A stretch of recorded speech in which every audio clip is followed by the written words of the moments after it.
Hey y'all, I am a huge fan of Nona Jones. Her first book, Comparison Kills, was really good. It touched on my insecurities. It was so funny when she talked about her experience with a BBL. Like, it was so crazy because her experience was my experience, but it's just funny, that she talked about that. But when she was talking about her characters were David and Jonathan. If you don't know, David is the youngest son of Jesse, who became king but he defeated Goliath. We know David. Jonathan, a lot of people don't know Jonathan though. Jonathan is Saul's son, and Saul is who was king at the time. And I relate to Saul because even though they called it an evil spirit,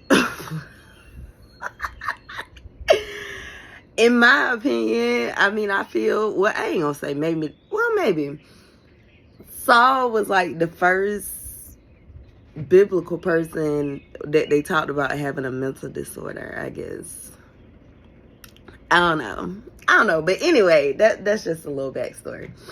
But the way she told her story, she was comparing the relationship between David and Jonathan. So, as you know, with Jonathan being the son of Saul, of course, if something happened to Saul, Jonathan, would be king. He would be next to be king, right? But, she told a story as Jonathan knew his role, I guess, in God's plan. I'm gonna put it like that. So, although logically we think like, yeah, Jonathan would have been next to be king, he was cool with David being king. Like, I'm trying to explain that the best way I can. That's why I always write clearly. I have time to go back and proofread and stuff. But yeah, instead of Jonathan being a hater or, like being mean to David because, David was going to be the next king or whatever, Jonathan loved David. He did everything he could for David. If you know the story of Saul and David, you know that Saul tried to kill David a few times. Saul was crazy, right? He must have been a Gemini. That's the insider.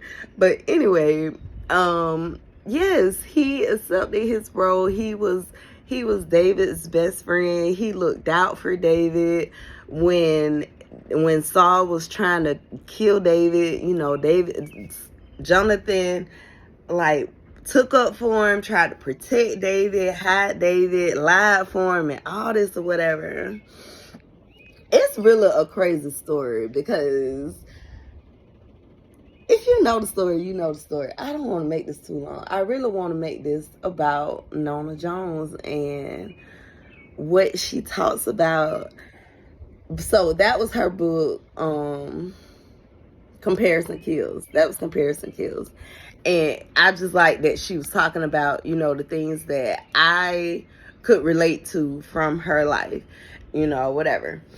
Now, her sermon I watched last night. Actually, it's my second time watching it. I started watching it one night and I fell asleep.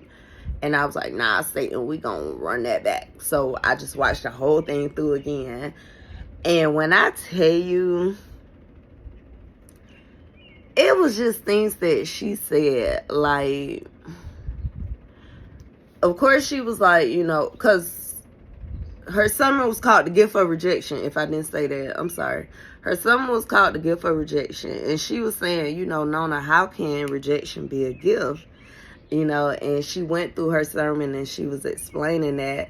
And she was just basically telling us that, you know, rejection tell you where you really stand with a person. Rejection show you if a person really fuck with you or if they don't. You know, she also said for you to feel rejection, at one point you had to even feel that you were accepted. So it's kind of like she was saying, you know, why rejection hurts so bad, because it's emotionally, because you actually felt like she said, with, I'll use the example of a guy, you know, you really feel like, oh my God, this is going to be the one, this is the guy. And then he breaks your heart. Like, you know what I'm saying? And it's just like that rejection, because it's something you wanted, you know? She was saying, you can't feel rejected from something you didn't even want, you know, whatever. But she said in her sermon, she was talking about, you know, when you're lonely and you just want somebody, you know. She was saying when she was in relationships, like, she would never put a demand on the relationship. She said she never asked for help. She never asked. It's just like she didn't ask for anything. She just did everything on her own. Just them being there, you know. She said because past situations had showed her that when she did ask for something, you know, people would leave.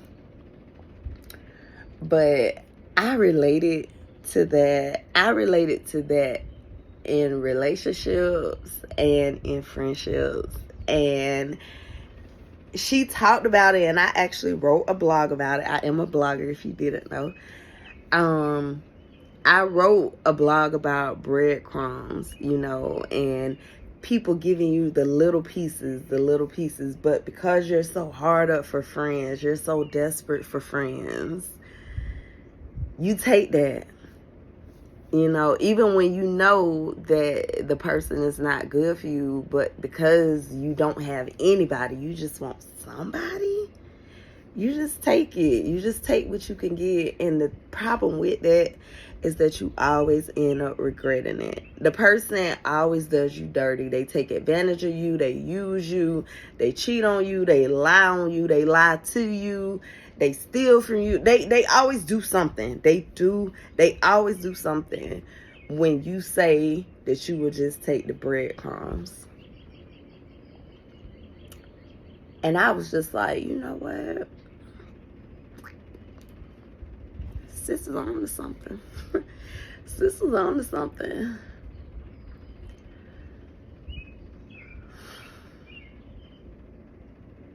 I'm going to leave it at that. Stop taking the breadcrumbs. Being alone sucks. Lord knows it sucks. It sucks. It sucks. I will admit it sucks. But when you have the wrong people around you, that ends up sucking even worse.